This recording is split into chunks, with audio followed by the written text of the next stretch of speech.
남편이 차 밑에 기어들어가 브레이크를 자르는 순간 아내는 조용히 카메라를 보며 미소 지었습니다. 그리고 상간녀 유나가 운전석에 앉자마자 15분 뒤 그녀는 청천벽력 같은 소식을 들었습니다. 7년 동안 사랑했던 내 남편이 새벽 3시 나 몰래 설치한 비밀 블랙박스 화면 속에서 금속 절단용 공구를 손에 든 채 내 차 밑으로 기어들어가는 모습을 두 눈으로 보고 있었습니다. 그는 상속 재산 위에 정부 윤활을 당당하게 맞이하기 위해 완벽한 사고로 위장하여 나를 죽이려 했습니다. 나는 울지도 소란스럽게 싸우지도 않았습니다. 그저 침묵을 택했습니다. 가장 잔혹한 복수는 칼을 드는 것이 아니라 적이 파놓은 함정을 이용해 그들을 지옥으로 보내는 것임을 알았기 때문입니다.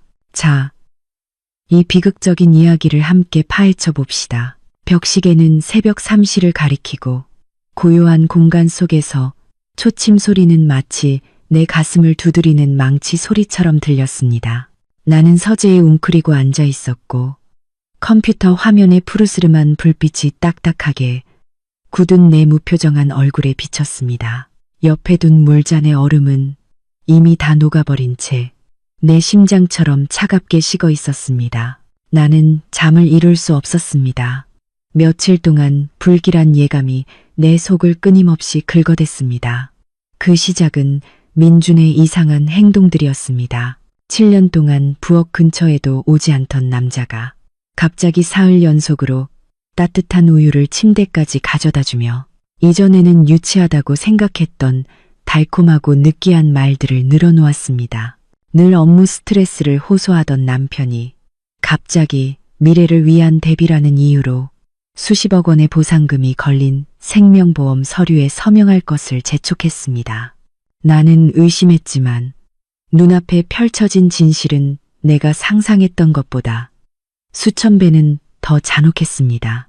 화면에는 일주일 전 내가 운전석 아래에 비밀스럽게 설치한 초소형 블랙박스에서 추출한 영상이 재생되고 있었습니다. 민주는 이 사실을 전혀 알지 못했습니다. 그는 앞유리에 달린 기존의 블랙박스만 알고 있었고 당연히 그것은 꺼두었겠지요. 하지만 그는 이 두 번째 눈의 존재를 예상하지 못했습니다. 흐릿한 흑백 영상 속에서 민주는 익숙한 잠옷 차림으로 나타났습니다. 그는 텅 빈 아파트 지하 주차장을 조심스럽게 둘러보았고 그의 얼굴에는 긴장감이 역력했습니다. 주차장이 꽤 서늘했음에도 불구하고 이마에는 땀방울이 송골송골 맺혀 있었습니다. 민주는 내가 매일 출퇴근하는 벤츠차 밑으로 재빨리 기어들어갔습니다.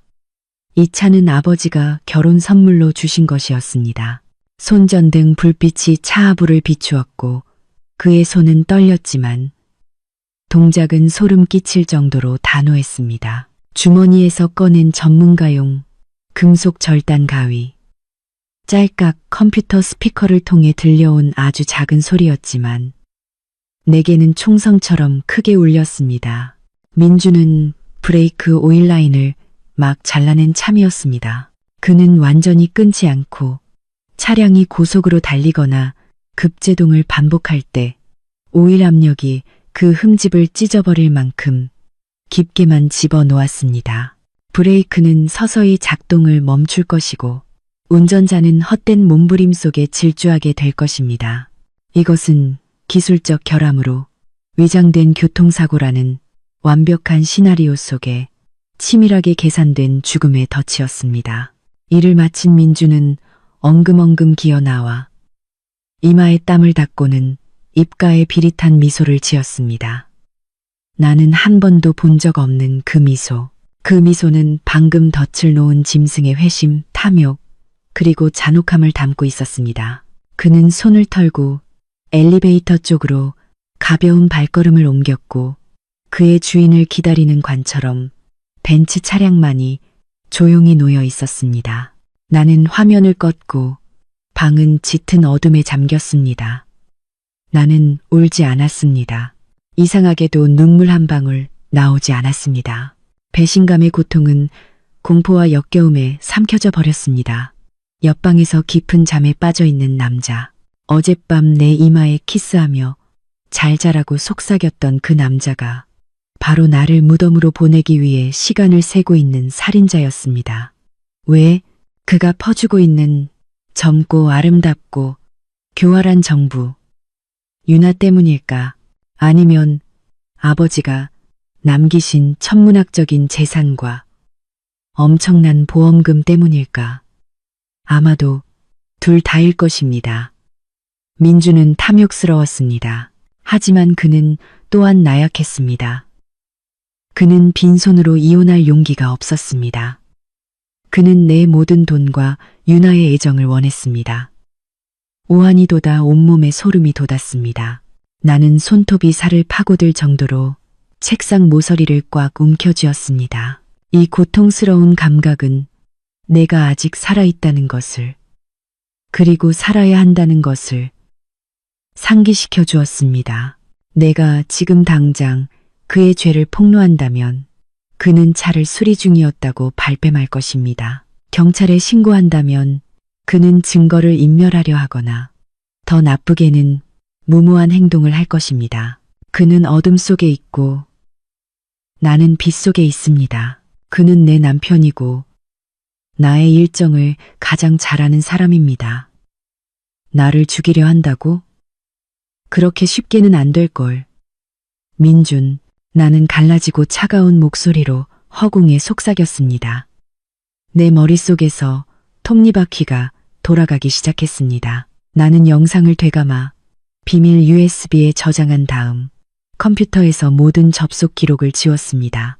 나는 침실로 돌아갔고 민주는 편안한 얼굴로 규칙적인 코골이를 하고 있었습니다. 소름 끼칠 정도였습니다. 나는 그와 닿지 않을 만큼의 거리를 두고 누웠습니다. 익숙했던 베개 위의 섬유유연제 냄새가 이제는 구역질을 유발했습니다. 나는 동이 틀 때까지 천장만 응시했습니다. 오늘 밤이 착하고 순종적인 아내인 나의 마지막 밤입니다. 내일 해가 뜨면 이 연극은 막을 내려야 합니다. 하지만 그 결말은 더 이상 민준이 쓰는 것이 아닐 것입니다. 이 비극의 감독은 이제부터 나입니다.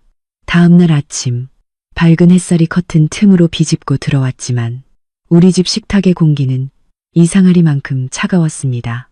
민주는 평소보다 일찍 일어났고 분주하게 아침 식사를 준비했습니다. 토스트, 달걀 프라이, 그리고 오렌지 주스 한 잔. 일어났어? 아침 먹고 출근해. 늦겠어. 오늘 일기예보 보니 햇볕이 강하대. 택시 타지 말고 시원하게 자가용 차 타고 가. 돈 아깝잖아. 민주는 다정하게 의자를 빼주었지만 아내와 눈을 마주치지 못하고 시선을 회피했습니다. 그는 초조함을 감추고 있었습니다. 그는 내가 그 차에 최대한 빨리 타기를 원했습니다.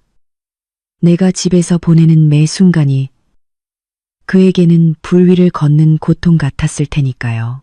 나는 앉아서 반숙 달걀 프라이를 천천히 잘랐습니다.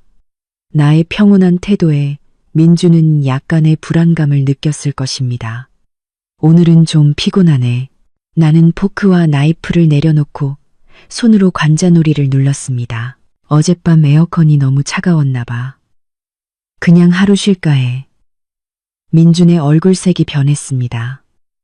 그가 벌떡 일어나자 손에 든 오렌지 주스가 넘칠 뻔했습니다. 쉰다고?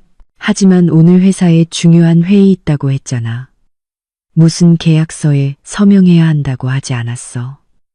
그 계약은 부장이 대신 서명해도 돼. 머리가 너무 아파서 운전은 못하겠어. 나는 달걀 프라이 접시에서 눈을 떼지 않고 대답했지만 눈꼬리로 그의 모든 공황 상태의 표정을 포착했습니다. 민주는 부엌을 왔다 갔다 하기 시작했습니다. 그의 계획이 틀어지고 있었습니다. 내가 차를 타지 않으면 그 함정은 쓸모가 없습니다. 게다가 브레이크 라인의 흠집을 오래 방치하면 쉽게 발각될 수 있습니다. 누군가 차 밑을 들여다본다면 그는 내가 가기를, 그리고 즉시 가기를 원했습니다. 그래도 억지로라도 가봐. 아니면 내가 운전해서 데려다 줄까? 그는 말을 내뱉고는 황급히 정정했습니다. 아, 안 돼. 내 차가 고장나서 지금 수리공이 오기로 했어. 당신이 운전해서 가. 회사 가서 양호실에서 쉬어도 되잖아. 민준의 뻔뻔함과 어리석음은 나를 웃게 만들었습니다. 그는 나를 죽이고 싶어 하면서도 침착함을 유지할 만한 배짱이 없었습니다. 분위기가 극도로 긴장되어 있을 때 초인종이 딩동 울렸습니다. 민주는 현장에서 붙잡힌 도둑처럼 화들짝 놀랐습니다. 그는 현관 화면을 보았고 얼굴에서 핏기가 싹 가셨습니다. 누구 왔어? 나는 알면서도 모르는 척 물었습니다. 이 시간에 집에 올 사람이 없다는 것을 잘 알지만 만약 온다면 나는 민준이 막을 틈도 없이 일어나 문으로 걸어갔습니다. 문 앞에 서 있는 사람은 유나였습니다. 유나는 오늘 몸매가 부각되는 강렬한 빨간색 원피스를 입고 세련되게 화장을 하고 있었습니다. 그녀는 민준의 비서였고 회사 사람 모두가 아는 공공연한 상간녀였습니다. 바보 같은 아내로 여겨지는 나만이 모르는 척하고 있었습니다. 안녕하세요. 지수 씨. 유나는 거침없고 앙칼진 목소리로 인사했습니다. 그녀는 나를 비집고 들어와 자기 집처럼 거실로 곧장 걸어 들어왔습니다. 민준 이사님이 어제 회사에 입찰 서류를 두고 가셨어요. 회장님께서 너무 급하게 찾으셔서 제가 직접 가져왔습니다. 아이도 알아차릴 만큼 서툰 변명. 유나는 서류 때문에 온 것이 아니었습니다. 그녀는 나를 위협하고 자신의 위치를 확고히 하기 위해 온 것입니다. 그녀는 아침 일찍부터 우리 집에 와서 내 남편과 얼마나 가까운 사이인지를 나에게 보여주고 싶어 했습니다. 민주는 거실 한가운데 멍하니 서 있었습니다. 얼굴은 새파랗게 질렸고 한쪽에는 자신이 죽이려던 아내, 다른 한쪽에는 자신이 사랑하는 정부가 있었습니다.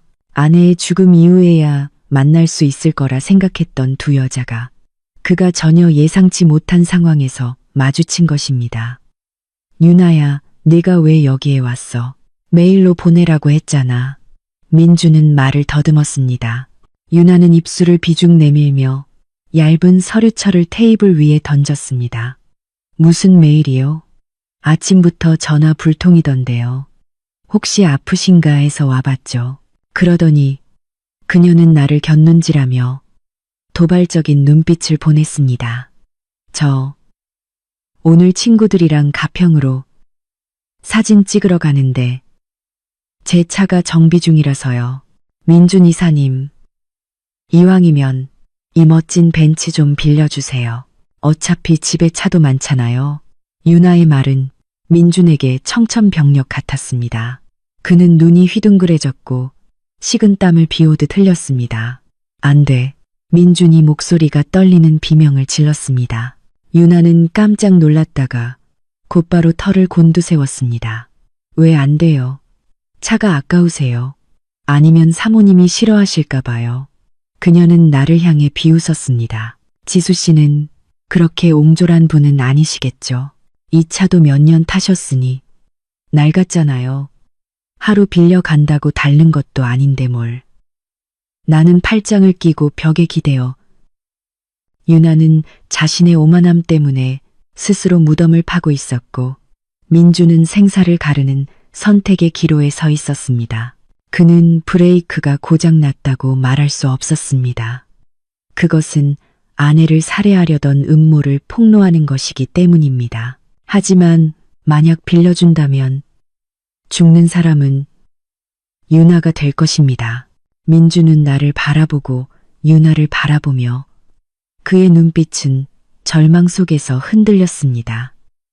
그는 유나에게 다가가 목소리를 낮춰 달래려고 속삭였습니다. 차 차가 오늘 상태가 안 좋은 것 같아. 내가 택시 불러줄게. 아니면 내 차 다른 차를 가져가. 미쳤어요? 유나는 그의 손을 뿌리치며 소리쳤습니다. 가평에 가는데 택시를 타라고요? 친구들에게 내가 이 차를 몰고 간다고 자랑했단 말이에요.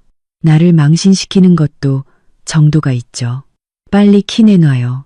안 그러면 우리 관계를 온 동네에 소문낼 거예요. 유나의 위협은 마지막 한 방울이었습니다. 그녀는 민준의 사랑을 너무 과신한 나머지 생명과 재산 앞에서 그의 사랑이 쓰레기에 불과하다는 것을 알지 못했습니다. 민준은 말문이 막혔습니다. 그는 불륜 사실이 들통나 명예를 잃고 상속권을 잃을까 두려웠습니다. 지금 이혼하면 그는 궁지에 몰립니다. 나는 그를 도와줄 때가 왔다고 생각했습니다. 나는 테이블로 걸어갔고 벤츠 열쇠 꾸러미를 유나 앞에 감던졌습니다. 금속이 유리 테이블에 부딪히며 쨍그랑 소리가 날카롭게 울렸습니다. 가고 싶으면 가져가. 나의 목소리는 경멸이 섞인 채 차가웠습니다. 이 차도 질렸고 새 차로 바꿀 참이었어. 당신 남편이 아까워서 계속 가지고 있던 거지. 마음대로 해. 친구들에게 자랑할 수 있도록 내가 자선하는 셈치고 빌려주는 거야. 유나는 열쇠를 움켜쥐었고 얼굴은 기쁨으로 빛났습니다. 그녀는 마치 위대한 승리자인 것처럼 나를 바라보았습니다. 와, 지수 씨가 이사님보다 훨씬 쿨하네요. 고마워요. 조심히 운전할게요. 유나는 고개를 동돌려 오만하게 머리를 쓸어 넘겼습니다. 그녀의 하이힐 소리가 또각또각 멀어져 갔습니다. 민주는 넋을 잃고 섰습니다. 그는 유나의 뒷모습을 보다가 나를 바라보았고 입은 벌어져 있었지만 아무 말도 할 수 없었습니다. 그는 쫓아가 열쇠를 빼앗고 싶었지만 그의 발은 바닥에 못 박힌 듯 움직이지 않았습니다. 그는 두려웠습니다. 만약 쫓아가서 막는다면 내가 의심할 것이기 때문입니다. 마당 아래에서 자동차 엔진 소리가 부릉 울려 퍼졌습니다. 부드럽고 강력하게 유나가 시동을 건 것입니다. 나는 민준을 보며 옅게 웃었습니다. 왜 그래? 차가 아까워? 아니면 사람이 아까워? 그녀는 갔어. 식사마저 해. 다 식겠다. 민준은 몸을 떨며 의자에 털썩 주저앉았습니다. 얼굴은 시체처럼 창백했습니다. 그는 방금 그 차가 자신의 정부를 싣고 죽음의 세계로 굴러 들어갔다는 것을, 그리고 자신이 원하지 않았음에도 그녀에게 사신의 낯을 쥐어준 장본인이라는 것을 알았습니다. 바깥에는 여전히 햇살이 밝게 빛나고 있었지만 이 집 안에는 범죄의 어둠이 드리우기 시작했습니다. 연극은 개막했고 첫 번째 꼭두각시가 죽음의 무대에 올랐습니다. 유나가 떠난 후 문이 닫히자 방 안에는 죽음 같은 침묵이 감돌았습니다. 민주는 그 자리에 앉아 있었고 눈앞의 달걀 프라이는 이미 차갑게 식어 있었으며 흘러나온 노른자는 아물지 않은 상처처럼 얼룩져 있었습니다. 그는 포크를 잡았고 그의 손은 포크가 접시에 부딪히며 딸깍딸깍 소리를 낼 정도로 떨렸습니다. 그는 아무것도 먹을 수 없었습니다. 자신의 정부가 움직이는 관을 운전하며 죽음으로 질주하고 있다는 것을 아는데 어떻게 음식을 삼킬 수 있겠습니까? 나는 뜨거운 차를 한 모금 마셨습니다. 쌉싸름한 맛이 혀끝에 퍼지며 정신을 맑게 해주었습니다. 나는 벽시계를 흘끗 보았습니다. 7시 30분. 여기서 가평까지는 약 2시간이 걸립니다. 유나가 빨리 달린다면 비극은 더 일찍 찾아올 것입니다. 왜 그래요? 나는 가짜 걱정스러운 목소리로 물었습니다. 얼굴색이 안 좋네. 당신도 아픈 거 아냐? 민주는 깜짝 놀라 포크를 바닥에 떨어뜨렸습니다. 아, 응, 조금 어지러워. 아마 저혈압인가 봐. 그는 포크를 주우면서 격렬하게 흔들리는 눈빛을 숨기려 했습니다. 그럼 들어가서 쉬어. 내가 팀장님께 전화해서 휴가 낼게. 아 참. 나는 잠시 멈추어 오르락내리락하는 그의 목을대를 관찰했습니다. 유나한테 전화해서 운전 조심하라고 해. 가평 가는 길은 고갯길이 많잖아. 여자 혼자 운전하기 힘들고 익숙지 않은 차라서 위험할 텐데. 나의 말은 민준의 심장을 곧바로 찌르는 칼날 같았습니다. 그의 얼굴은 일그러졌습니다. 그는 전화하고 싶었습니다. 유나에게 돌아오라고, 아니면 적어도 브레이크를 많이 밟지 말고 천천히 가라고 간절히 말하고 싶었습니다. 하지만 그는 감히 그럴 수 없었습니다. 만약 그가 전화해서 브레이크가 고장났다고 말한다면 유나는 왜 알고도 열쇠를 주었냐고 물을 것입니다.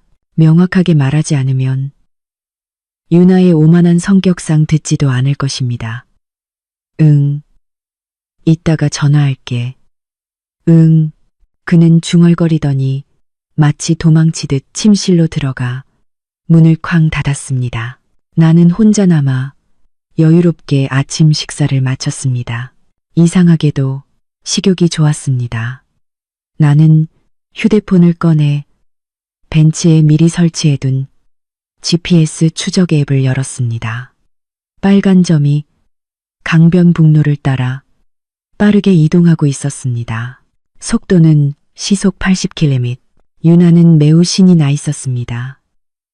그녀는 차의 바퀴가 한 번 돌 때마다 지옥의 한 걸음 더 가까워지고 있다는 사실을 전혀 알지 못했습니다. 1시간 후 나는 침실에서 민준이 왔다 갔다 하는 소리를 들었습니다. 발걸음이 급하고 혼란스러웠습니다. 그는 전화를 하고 있었습니다. 나는 몰래 문에 귀를 댔습니다. 지금 거신 전화는 그는 다시 걸었지만 여전히 연결되지 않았습니다. 아마도 유나가 전파가 약한 지역으로 들어가고 있거나 고급차를 몰며 신나게 운전하느라 늙은 정부의 전화를 무시하고 있는지도 모릅니다. 시간은 고문처럼 느리게 흘러갔습니다. 9시, 30분. 나는 거실 소파에 앉아 잡지를 들고 있었지만 눈은 GPS 화면에 고정되어 있었습니다. 빨간 점은 이미 고갯길 구간에 접어들었습니다. 지도에 연속적인 헤어핀 커브가 나타났습니다. 내 심장은 더 빠르게 뛰었습니다. 두려움 때문이 아니라 사냥꾼이 사냥감이 덫에 걸리기를 기다리는 기묘한 흥분 때문이었습니다. 갑자기 화면의 빨간 점이 급커브 지점에서 멈췄습니다. 더 이상 움직이지 않았습니다. 동시에 침실에서 물건이 깨지는 듯한 와장창 소리가 들렸습니다. 민준이 방에서 뛰쳐나왔습니다. 얼굴에는 핏기 하나 없었고 손에 쥔 휴대폰은 심하게 떨리고 있었습니다. 무슨 일이야, 여보. 나는 놀란 척하며 올려다보았습니다. 민준이 대답할 틈도 없이 테이블 위에 내 휴대폰이 울렸습니다. 모르는 번호였지만 나는 직감했습니다. 이것이 바로 내가 아침 내내 기다려온 전화벨 소리구나. 나는 전화를 받고 스피커폰으로 돌렸습니다. 여보세요. 30KX 번호판이 달린 벤츠 차량 소유주 되십니까? 낯선 남자의 굵고 심각한 목소리가 들려왔습니다. 민주는 집 한가운데서 굳어버렸고 마치 귀신이라도 본 듯 휴대폰을 빤히 쳐다보았습니다. 네, 제가 지수입니다. 무슨 일인가요? 내 목소리는 침착했지만 민준이 모든 단어를 명확하게 들을 수 있을 만큼 충분히 컸습니다. 안녕하십니까? 저는 가평경찰서 교통조사팀에서 전화드렸습니다. 귀하의 차량이 14K민 지점에서 심각한 사고를 당했습니다. 차량이 통제력을 잃고 계곡으로 추락했습니다. 현재 구조대가 현장에 접근 중입니다. 퍽 하는 둔탁한 소리가 났습니다. 민주는 바닥에 무너져 내렸고 무릎이 타일에 강하게 부딪혔지만 그는 더 이상 고통을 느끼지 못하는 듯 했습니다. 운전자는 여성이며 상태가 매우 위독합니다. 해결을 위해 가족분은 즉시 현장으로 와주시길 바랍니다. 나는 전화를 끊었고 방 안은 소름 끼치는 침묵에 잠겼습니다. 민준의 거친 숨소리만이 들려올 뿐이었습니다.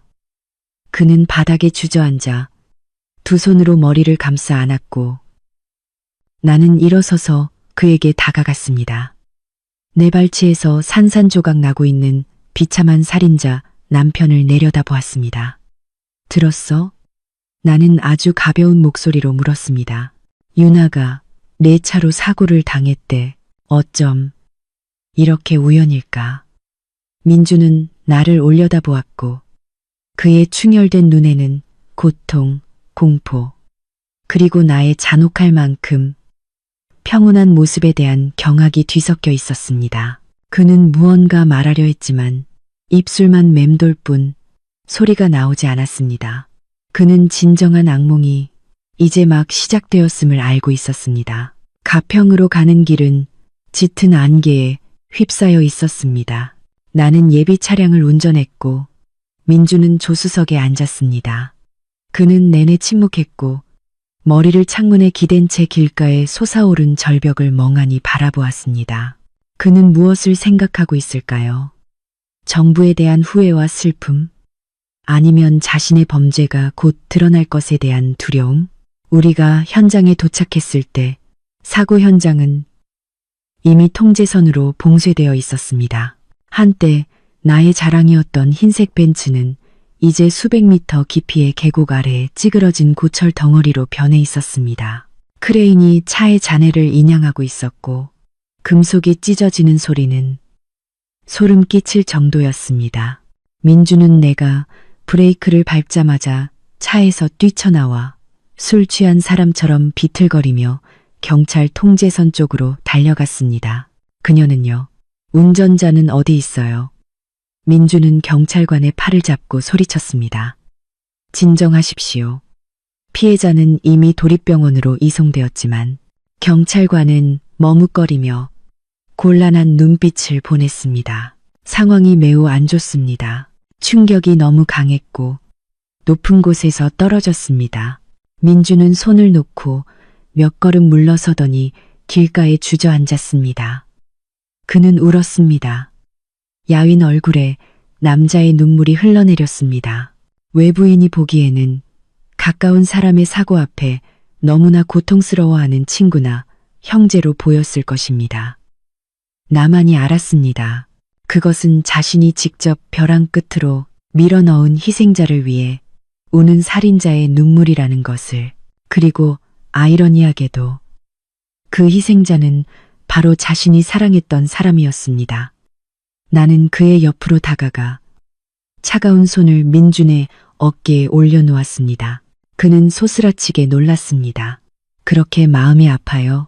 나는 우리 둘만 들을 수 있도록 속삭였습니다. 어차피 그냥 직원일 뿐이었잖아. 아니면 두 사람, 보통 이상의 친밀한 관계였어. 민주는 몸이 굳었고 의심과 두려움이 섞인 눈으로 나를 올려다보았습니다.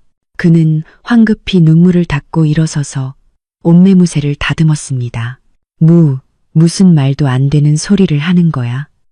내 직원이고 우리 집 차로 사고를 당했으니 걱정하는 건 도리잖아. 도리, 나는 그 단어를 되풀이하며 옅게 비웃었습니다. 정말 도덕적인 삶을 살고 있군요. 민준 씨. 우리는 병원에 도착했고 응급실은 알코올과 소독약 냄새로 가득했습니다. 의사가 걸어나와 곤란한 듯 고개를 저었습니다. 유나 씨는 다발성 외상과 과다출혈로 이송 중에 사망했습니다. 민주는 복도 벽에 기대어 있다가 바닥으로 미끄러져 내려갔습니다. 그는 더 이상 소리를 지르지 않고 넋이 나간 것처럼 멍하니 앉아 있었습니다. 유나의 죽음은 그의 정신에 정면으로 가해진 펀치였습니다. 그는 그녀를 죽였습니다. 자신의 손으로 브레이크 라인을 잘랐고 막을 수 있었음에도 자신의 손으로 그녀를 차에 태웠습니다. 한 주사 경찰관이 수첩을 들고 다가왔습니다. 안녕하세요, 두 분. 진술을 좀 들어야겠습니다. 현장 초동 조사 결과 차량이 계곡으로 추락하기 전에 브레이크를 밟은 흔적이 없습니다. 브레이크 시스템에 완전한 문제가 발생한 것으로 보입니다. 민준의 심장은 꽂힐 것 같았습니다. 그는 숨을 죽이고 자신의 구두코에 시선을 고정했습니다. 이 차는 정기적으로 정비를 하셨나요? 경찰관이 계속 물었습니다. 당연히 했죠. 내가 민준을 대신해 재빨리 대답했습니다. 제가 차 관리를 철저히 하거든요. 가장 최근 정비는 2달 전이었습니다. 어제까지도 아무 문제 없이 잘 타고 다녔어요. 그렇죠, 민준 씨. 나는 민준에게 몸을 돌려 그의 심장을 깊이 꿰뚫어 보는 눈빛을 보냈습니다. 오늘 아침에도 날씨가 좋다며 이 차를 타고 출근하라고 했잖아요. 브레이크가 고장 났다면 왜 아내에게 타라고 했을까요? 불행한 돌발 사고였겠죠. 그렇죠.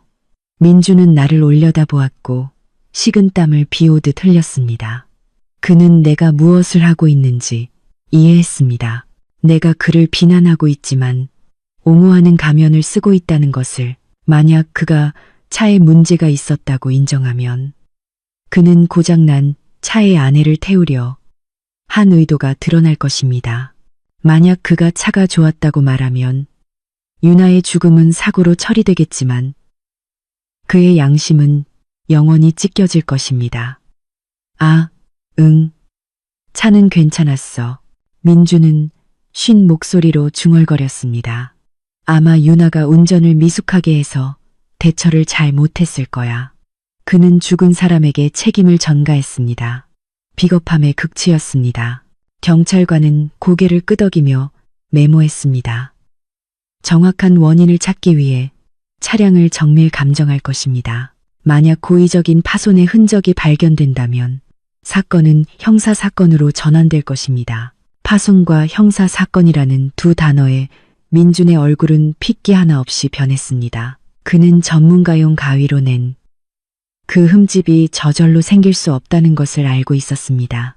차가 산산조각 났더라도 금속 오일 라인의 흠집은 그의 범죄를 고발하는 명백한 증거로 남아있을 것입니다. 나는 민준을 바라보았습니다. 내 마음속에는 잔혹한 쾌감이 솟아올랐습니다. 그는 떨고 있었습니다. 그는 언제든 경찰이 수갑을 채우러 문을 두드릴까봐 기다리고 있었습니다. 하지만 나는 그가 그렇게 쉽게 체포되도록 두지 않을 것입니다. 죽음은 너무 쉬운 해방입니다. 나는 그가 두려움과 자책의 지옥 속에서 살기를 원합니다. 이제 집에 가요, 여보. 나는 민준을 부축해 일으켰습니다. 유나는 죽었어. 이제 유나 가족들도 올 테고 우리가 여기 있어도 할 수 있는 건 없어. 집에 가자. 나 너무 지쳤어. 오늘 저 영안실에 누워있을 뻔한 사람이 나였잖아. 나는 마지막 문장을 그의 귀에 대고 속삭였습니다. 마치 선고처럼. 당신 알아? 나 오늘 아침에 정말 그 차를 타려고 했었어. 유나가 와서 빌리지 않았다면 지금 당신은 나를 위해 울고 있었을까? 아니면 웃고 있었을까? 민주는 화들짝 놀라며 화상이라도 입은 듯 내 손을 뿌리쳤습니다. 그는 나를 빤히 쳐다보았고 동공이 수축되었습니다.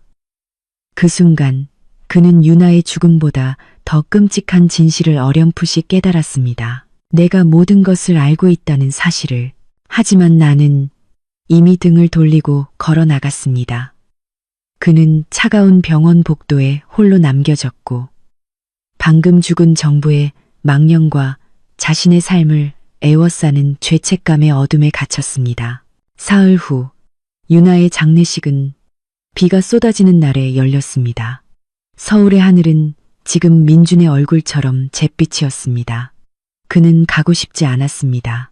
지난 사흘 동안 그는 아프다고 핑계를 대고 방에 틀어박혀 전화벨 소리나 멀리서 들려오는 경찰차 사이렌 소리에도 깜짝깜짝 놀랐습니다. 하지만 나는 그가 피하도록 두지 않았습니다. 나는 죽은 자에 대한 예의라는 이유로, 그리고 더 중요하게는 유나가 우리 차로 죽었기 때문에 문상하지 않으면 여론과 경찰의 의심을 더욱 살 것이라는 이유로 그를 강제로 데려갔습니다. 우리는 장례식장 안으로 들어섰습니다. 구슬픈 나팔 소리와 유나 어머니의 통곡 소리가 장례식장 분위기를 짙은 상실감으로 채웠습니다. 민주는 몸을 웅크렸습니다. 그는 검은 정장을 입고 다크서클과 부은 눈을 가리기 위해 선글라스를 썼습니다. 그는 유나의 영정 사진을 마주하는 것이 두려웠습니다. 제단 위에 유나의 사진은 환하게 웃고 있었지만 그가 한때 빠져들었던 그 미소는 이제 원망에 가득 찬 눈빛으로 그를 노려보는 것 같았습니다. 가서 향 피워, 여보. 나는 민준의 등을 가볍게 밀었고 내 목소리는 부드러웠지만 팔뚝을 쥔 내 손의 악력은 그를 고통스럽게 조였습니다. 민준은 떨리는 발걸음으로 앞으로 나섰고 떨리는 손으로 향을 피워 연기가 피어오르는 향로에 꽂았습니다. 그는 입속으로 무언가를 중얼거렸습니다. 아마도 사과였거나 그녀의 영혼이 자신을 놓아주기를 바라는 간절한 기도였을 것입니다.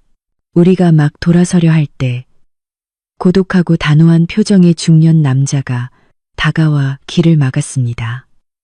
그는 사건을 담당한 김 팀장이었습니다. 그가 여기에 온 것은 문상을 위해서가 아니라 관찰을 위해서였습니다. 민준 씨, 지수 씨, 김 팀장은 고개를 끄덕였고 그의 날카로운 시선은 민준의 창백한 얼굴을 훑었습니다. 차량 감정 결과에 대해 새로운 소식이 있습니다. 민준의 심장은 가슴 밖으로 튀어나올 것 같았습니다. 그는 쓰러지지 않기 위해 내 팔을 꽉 붙잡았습니다. 문제라도 있습니까? 팀장님, 그는 목소리가 갈라진 채 물었습니다. 김 팀장은 우리 세 사람만이 들을 수 있도록 목소리를 낮췄습니다. 과학수사팀에서 브레이크 오일 라인에 강력 절단기로 깨끗하게 잘린 흔적이 있음을 확인했습니다. 이것은 기술적 결함으로 인한 사고가 아니라 고의적인 살인 사건입니다. 우리는 형사 사건으로 수사를 전환했습니다. 청천벽력 같은 소식에 민주는 비틀거렸고 얼굴은 핏기 하나 없이 변했습니다. 비 오는 추위에도 불구하고 그는 식은땀을 비오듯 흘렸습니다. 그는 거의 기절할 뻔했습니다. 나는 황급히 그를 부축했지만 경찰관에게는 사교적인 미소를 지었습니다. 세상에, 너무 무서워요. 누가 이렇게 잔혹할 수 있죠? 혹시 유나 씨에게 원한 관계가 있었을까요? 그렇죠, 여보. 나는 민준에게 몸을 돌려 순진한 척했지만 내 눈빛은 얼음장처럼 차가웠습니다. 민준은 나를 바라보았고 입술을 달싹였지만 아무 말도 하지 못했습니다. 그는 나의 의도를 이해했습니다. 내가 수사 방향을 유나가 복수를 당한 쪽으로 유도하고 있다는 것을. 하지만 그는 경찰이 쉽게 속지 않을 것임도 알고 있었습니다. 우리는 피해자 유나 씨의 주변 관계는 물론 사고 차량에 접근할 수 있었던 모든 사람들을 조사하고 있습니다. 김 팀장은 의미심장하게 말하며 민준을 뚫어지게 쳐다보았습니다. 곧 민준 씨를 불러 조사를 해야 할 것 같습니다. 네, 저희는 기꺼이 협조하겠습니다. 내가 대답했습니다. 집으로 돌아오는 길, 민준은 넋이 나간 시체 같았습니다. 그는 포위망이 좁혀지고 있음을 알았습니다. 그 잘린 흔적은 부정할 수 없는 증거였습니다. 경찰이 지문이나 지하 주차장 카메라 그가 꺼졌다고 생각한 영상을 확보하기만 하면 그의 인생은 끝장이었습니다. 그는 자신이 끈 카메라가 단지 표면적인 것일 뿐이며 실제로 그가 차 밑으로 기어 들어가는 장면을 찍은 진짜 카메라는 안전하게 내 손안에 있다는 것을 알지 못했습니다. 집에 도착하자 나는 신발을 벗으며 여유롭게 말했습니다. 봤죠? 경찰은 정말 대단해요. 그렇게 작은 흠집도 찾아내다니. 그날 내가 그 차를 타지 않은 게 얼마나 다행이에요. 안 그랬으면 오늘 관 속에 누워있는 사람은 나였을 거고 살인자는 지금쯤 쾌재를 부르고 있었겠죠. 민주는 화들짝 놀라 나를 팼 돌아보았고 그의 눈에는 의혹과 공포가 가득했습니다. 처음으로 그는 나의 말이 단순한 우연이 아니라는 느낌을 받았습니다. 당신 말은 무슨 뜻이야? 나는 미소를 지으며 그에게 다가가 그의 셔츠 깃을 정리해 주었습니다. 무슨 뜻이겠어요? 여보, 나는 그저 인과응보가 있다는 말을 하는 거예요. 가서 씻어요. 몸에서 향냄새가 나네. 너무 춥잖아요. 나는 위층으로 올라갔고 민주는 넓은 거실 한가운데에 멍하니 서 있었습니다. 그는 추위를 느꼈습니다. 그 추위는 바깥의 비 때문이 아니라 7년 동안 한 침대를 썼던 아내로부터 오는 것이었습니다. 그날 밤 민주는 잠을 자지 못했습니다. 그는 서재에 앉아 있었고 책상 위의 위스키 병은 절반이나 비어 있었습니다. 그는 두려움을 잊기 위해 마셨지만 마실수록 그의 정신은 고통스럽게 더 또렷해졌습니다. 핏물 속에 누워있는 유나의 이미지와 경찰관의 말이 그의 머릿속을 맴돌았습니다. 강력 절단기로 깨끗하게 잘린 흔적. 그는 그 가위를 버렸을 때를 기억했습니다. 그날 퇴근길에 한강에 던져버렸습니다. 아무도 흉기를 찾지 못할 것이다. 그는 스스로를 안심시켰습니다. 맞아. 아무도 찾지 못해. 지하 주차장 카메라도 행동 전에 메인 전원을 내려 무력화시켰습니다. 증거는 없을 것입니다. 절대 증거는 없을 것입니다. 띠링. 문자 메시지 알림음이 고요한 밤을 갈랐습니다. 민주는 깜짝 놀라 위스키 잔을 떨어뜨릴 뻔했습니다. 그는 책상 위에서 빛나는 휴대폰 화면을 보았습니다. 낯선 번호로부터 온 문자 메시지였습니다. 그는 떨리는 손으로 휴대폰을 집어 잠금을 해제했습니다. 그의 눈에 들어온 것은 글자가 아니라 사진이었습니다. 약간 흐릿한 흑백 사진이었지만 주인공을 알아보기에는 충분했습니다. 그것은 잠옷 차림의 한 남자가 벤츠차 밑에서 엉금엉금 기어 나오는 모습이었습니다. 그 남자 손에는 가위처럼 보이는 금속 물체가 들려 있었습니다. 그 남자의 얼굴은 위를 올려다보고 있었고 손전등 불빛이 그의 공포, 탐욕, 그리고 잔혹함이 드러난 윤곽을 선명하게 비추었습니다. 이럴 수가. 그날 밤에 바로 그 남자. 민주는 비명을 지르며 독사라도 되는 듯 휴대폰을 던져버렸습니다. 휴대폰은 벽에 부딪혀 바닥으로 떨어졌지만 화면은 여전히 켜져 있었고 그 사진은 저주처럼 계속 떠 있었습니다. 말도 안 돼. 민주는 머리를 감싸 안고 뒤로 물러섰고 등이 책장에 부딪혔습니다. 내가 카메라를 껐는데, 그는 거친 숨을 몰아쉬며 허공을 쳐다보았습니다. 누가 그 장면을 찍었지? 누가 이 문자를 보냈지? 휴대폰 벨소리가 다시 울렸습니다. 띠링. 민주는 바닥을 기어다니며 떨리는 손으로 휴대폰을 주워 들었습니다. 사진 아래에 짧은 문자 메시지가 나타났습니다. 네가 아내를 죽이려 했지만 정부가 죽었으니 공평하지 않나. 민준의 피가 얼어붙었습니다. 문자 발신자는 모든 것을 알고 있었습니다. 발신자는 그의 원래 목표가 나였음을 알고 있었고 이 아이러니한 결과에 비웃고 있었습니다. 누구지? 돈을 요구하는 지하 주차장 경비원? 아니면 그가 몰랐던 숨겨진 카메라? 철컥 서재 문이 열렸습니다. 내가 따뜻한 우유 한 잔을 들고 들어섰습니다. 나는 흰색 실크 잠옷을 입고 머리를 길게 늘어뜨렸으며 얼굴은 이상할 만큼 평온했습니다. 왜 그렇게 소리를 질러요? 나는 부드러운 목소리로 물었습니다. 당신이 계속 뒤척이길래 잠 못 들까봐 우유 한 잔 타왔어. 마시고 푹 자. 민주는 나를 바라보고 내 손에 든 우유를 바라보았습니다. 또 다른 공포가 그를 덮쳤습니다. 그는 사고 사흘 전 자신이 나에게 우유를 타주었던 것을 기억했습니다. 그는 내가 깊이 잠들도록 수면제를 넣었고 덕분에 그는 쉽게 지하 주차장에 가서 범행을 저지를 수 있었습니다. 이제 내가 그의 앞에 서서 뜨거운 우유를 들고 그에게 마시라고 권하고 있습니다. 이 우유에 독이 든 것은 아닐까? 아, 아냐. 안 마실게. 목 안 말라. 민주는 더듬거리며 책상 뒤로 물러섰습니다.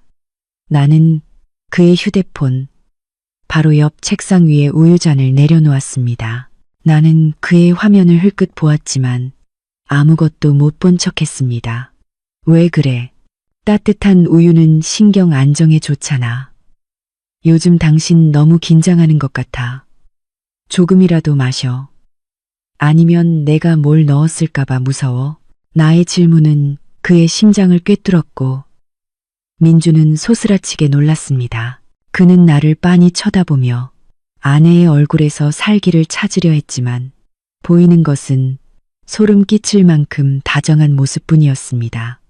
아, 아냐. 그는 맹렬하게 부정했습니다. 나는 우유잔을 들고 작은 한 모금을 마신 다음 미소를 지었습니다. 맛있는데 당신 안 마시면 아깝잖아. 이제 일찍 자. 아, 참. 방금 당신 휴대폰에 문자 왔던데. 밤중에 누가 문자를 보낸대. 민주는 황급히 휴대폰을 뒤집어 놓았고 떨리는 손으로 가렸습니다. 스팸 문자야. 부동산 광고 같은 거. 그래? 나는 옅게 웃으며 문 쪽으로 돌아서 걸어 나갔습니다. 요즘 스팸 문자가 많지. 어떤 문자는 읽고 나면 인생 전체가 망가질 수도 있대. 조심해요. 여보. 나는 문을 닫고 입가에 미소를 지었습니다. 어둠이 복도를 감쌌습니다. 방 안에서 민주는 의자에 웅크리고 앉아 머리를 쥐어뜯었습니다. 그는 덫에 걸렸습니다. 한 익명의 인물이 그의 사형 선고와도 같은 증거를 쥐고 있었습니다. 그리고 그가 한때 하찮게 여겼던 아내는 이제 그를 섬뜩하게 만드는 비밀스러운 모습을 하고 있었습니다. 그는 휴대폰을 집어들어 그 낯선 번호를 차단하려 했지만 또 다른 문자 메시지가 도착했습니다. 보험금 100억. 난 그 절반을 원한다. 아니면 이 영상은 내일 아침 김 팀장의 책상 위에 놓일 것이다. 민주는 힘없이 손을 놓았습니다. 공갈. 그는 안도의 한숨을 내쉬었습니다.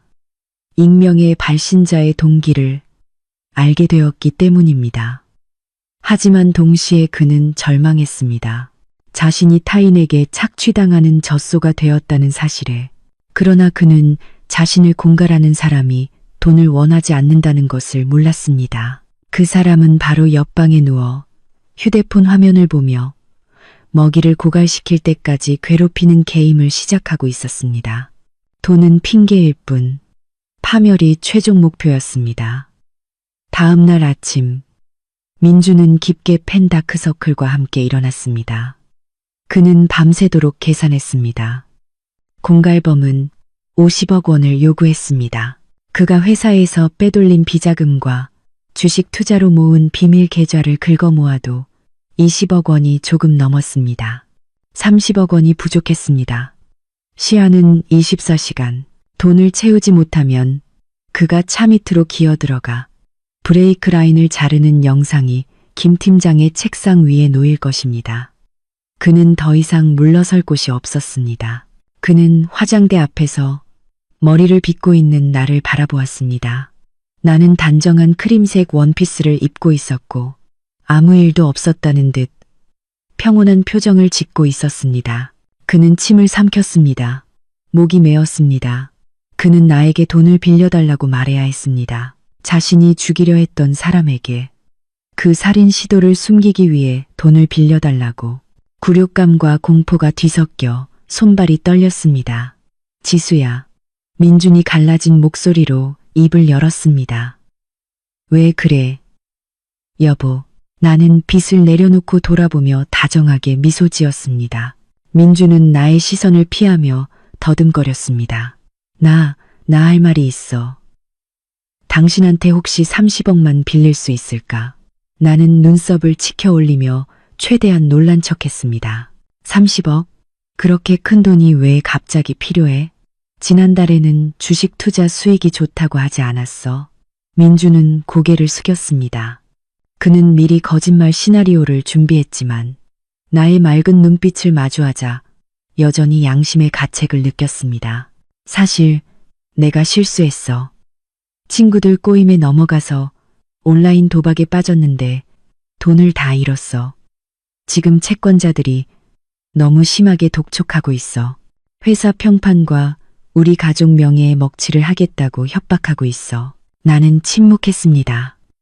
1분 동안 이어진 그 침묵은 민준에게 불위를 걷는 것 같았습니다. 그는 몰래 나를 쳐다보았고 이마에 땀이 맺혔습니다. 그는 내가 거절할까봐 두려웠습니다. 내가 돈을 주지 않으면 그는 죽은 목숨이었습니다. 마침내 나는 길고 실망과 체념이 담긴 한숨을 내쉬었습니다. 세상에, 당신 왜 그렇게 어리석었어? 민준 씨. 도박은 패가망신의 지름길이잖아. 부족한 것도 없는데 왜 그런 길로 빠져? 잘못했어. 맹세컨대 이번이 마지막이야. 지수야, 한 번만 날 살려줘. 부모님이 아시면 나 정말 죽을 거야. 민준은 애원했습니다. 그의 모습은 전례 없이 비참했습니다. 나는 일어서서 금고 쪽으로 걸어갔습니다. 나의 한 걸음이 민준의 심장을 쫄깃하게 만들었습니다. 좋아. 내가 당신 빚 갚는 걸 도와줄게. 하지만 조건이 하나 있어. 조건이 뭐든 다 들어줄게. 민준이 재빨리 대답했습니다. 앞으로 당신의 모든 계좌, 신용카드, 그리고 회사 주식 관리는 내가 할 거야. 당신은 500만 원 이상의 현금을 소지할 수 없어. 동의해? 민준은 멍해졌습니다. 그는 동의하면 자신이 빈털터리가 되고 마치 어린아이처럼 안이끈에 묶인 개처럼 나에게 완전히 의존하게 될 것임을 이해했습니다. 하지만 그에게 다른 선택지가 있을까요? 한쪽은 징역과 사형, 다른 한쪽은 경제적 자유의 상실. 동의해. 그는 씁쓸하게 굴욕을 삼키며 고개를 끄덕였습니다. 나는 금고를 열고 수표책을 꺼내 단번에 서명했습니다. 이거 가지고 당장 은행 가서 인출해. 사람들에게 방해받지 않도록 조용히 처리해줘. 나는 도박꾼 남편을 가졌다는 소문은 듣고 싶지 않아. 민준은 수표를 들었고 그의 손은 떨렸습니다. 그는 작게 고맙다고 중얼거리더니 마치 도망자처럼 급히 집을 나섰습니다. 나는 그의 뒷모습을 보며 차가운 미소를 지었습니다. 민준은 나의 30억 원과 자신의 20억 원을 공갈범이 지시한 익명의 가상화폐 지갑으로 이체했습니다. 그는 그 가상화폐 지갑이 바로 내가 만든 것이라는 사실을 전혀 알지 못했습니다. 그의 돈은 모두 사라졌지만 나의 돈은 깨끗하게 세탁되어 다시 내 주머니로 돌아왔습니다. 그는 돈을 잃었고 재정 통제권을 잃었으며 나에게 은혜까지 졌습니다. 먹잇감은 완전히 덫에 걸렸고 모든 방어 무기를 빼앗겼습니다. 이제 내가 진정한 심리 게임을 시작할 때였습니다. 그날 저녁 민주는 조금 안심한 얼굴로 귀가했습니다. 그는 자신이 침묵을 샀다고 생각했습니다. 그는 공갈범이 50억 원을 받고 영상을 지울 것이라고 믿었습니다.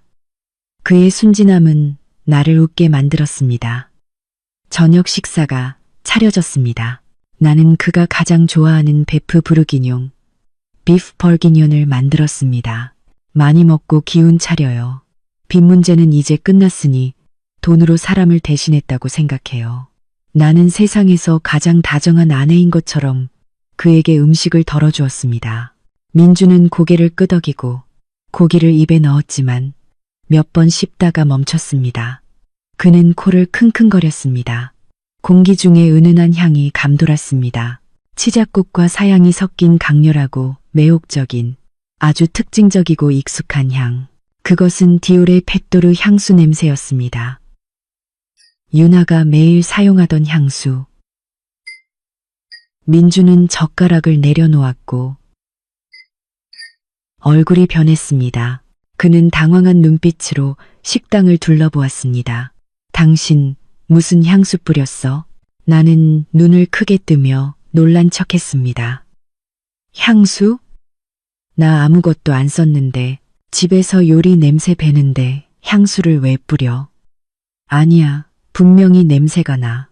민주는 킁킁거리며 냄새를 맡았고 그의 목소리가 떨리기 시작했습니다. 이 냄새, 그 여자 냄새랑 똑같아. 그 여자라니 누구? 나는 목소리를 약간 날카롭게 하며 반문했습니다. 유나 말이야. 내 입에서 유나의 이름이 나오자 민주는 소스라치게 놀랐습니다. 아, 아냐. 그냥 이상한 냄새가 나는 것 같아서 내가 너무 예민한가 봐. 그는 고개를 숙이고 계속 먹으려 했지만 그 향은 그의 코 주위를 맴돌았고 점점 더 짙어졌습니다. 마치 유나가 바로 뒤에 서서 그의 목덜미에 속삭이는 것처럼. 사실 나는 그가 돌아오기 전에 커튼과 테이블보에 그 향수를 조금 뿌려 두었습니다. 때때로 희미하게 느껴지도록 충분한 양만 뿌려 그의 신경을 곤두세우기 위해서였습니다. 식사 후 민주는 화장실로 도망쳤습니다. 그는 정신을 차리기 위해 찬물을 세게 틀어 얼굴에 끼얹었습니다.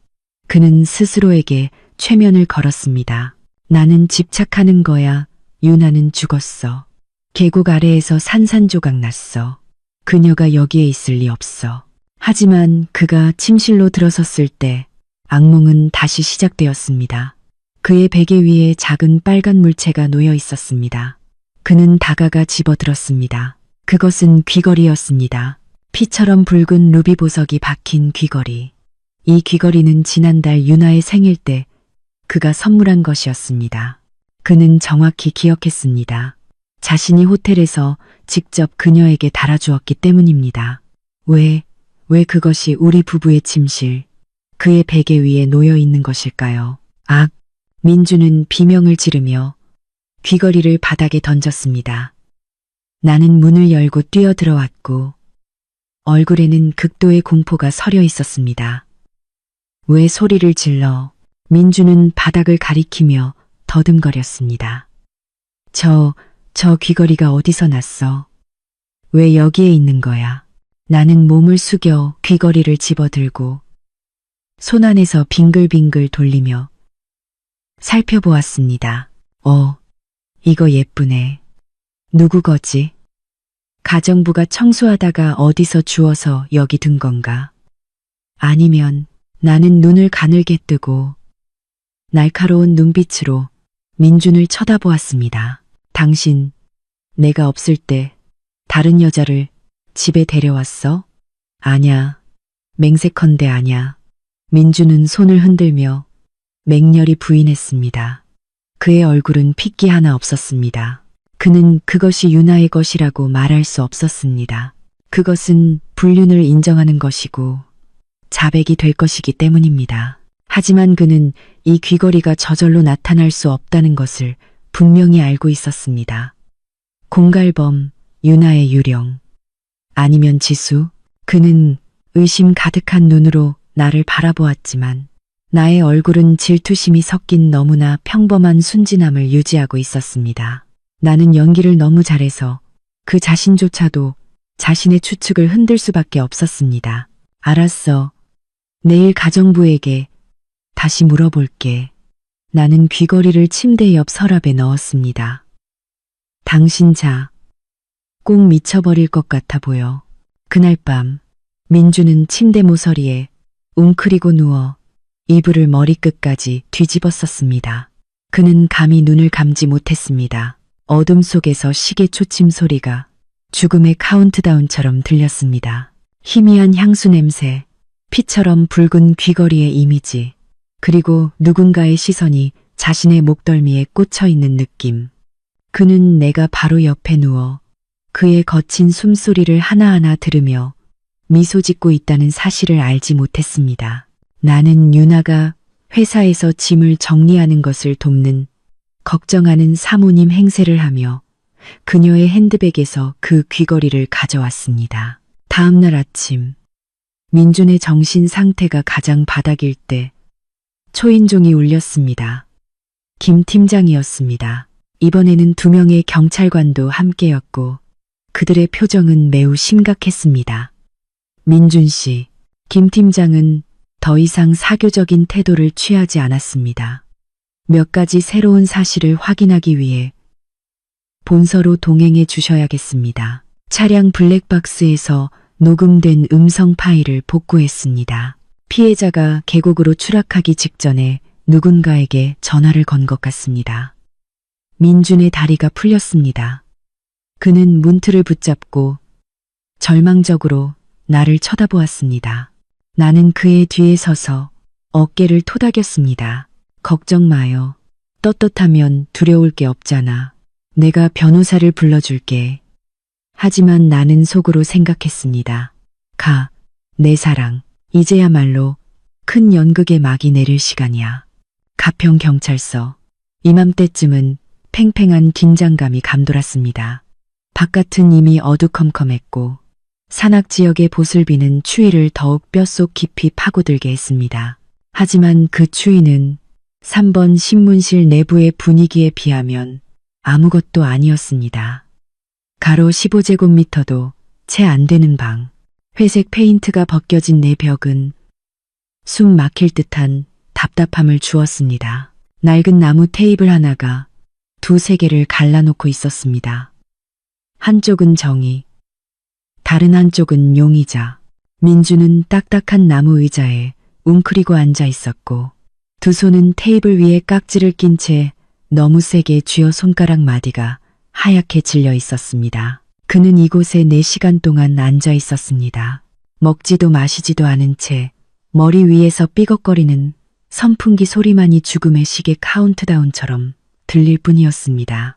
머리 바로 위에 매달린 새하얀 네온 불빛은 그의 정수리를 곧바로 비추어 야윈 얼굴에 어떤 두려움도 숨길 수 없게 만들었습니다. 무거운 철문이 삐걱거리는 소리를 내며 열렸습니다. 김 팀장이 두꺼운 서류철과 검은색 노트북을 들고 들어왔습니다. 그는 아무 말 없이 의자를 끌어 민준의 맞은편에 앉았고 서류철을 테이블 위에 천천히 내려놓았습니다. 종이가 나무 표면에 닿는 아주 작은 소리가 민준에게는 총성처럼 크게 들려 몸을 움츠리게 했습니다.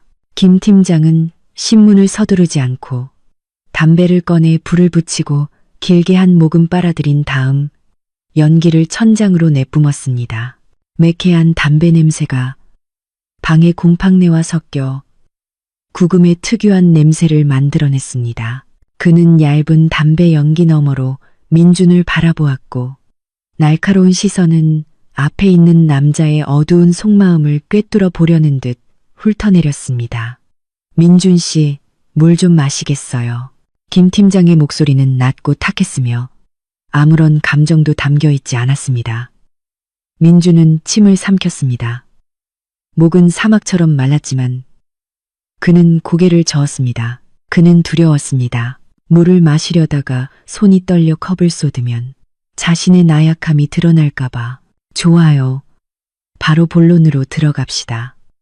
김 팀장은 재떨이에 담배를 비벼 끄고 몸을 앞으로 숙였습니다. 우리는 민준 씨와 피해자 유나 씨의 관계가 단순한 상사와 직원이 아니었음을 확인했습니다. 그렇죠. 민준은 고개를 숙였고 이마에 식은땀이 흐르기 시작했습니다. 제가 이미 진술했듯이 저희는 약간의 감정이 아주 조금 있었습니다.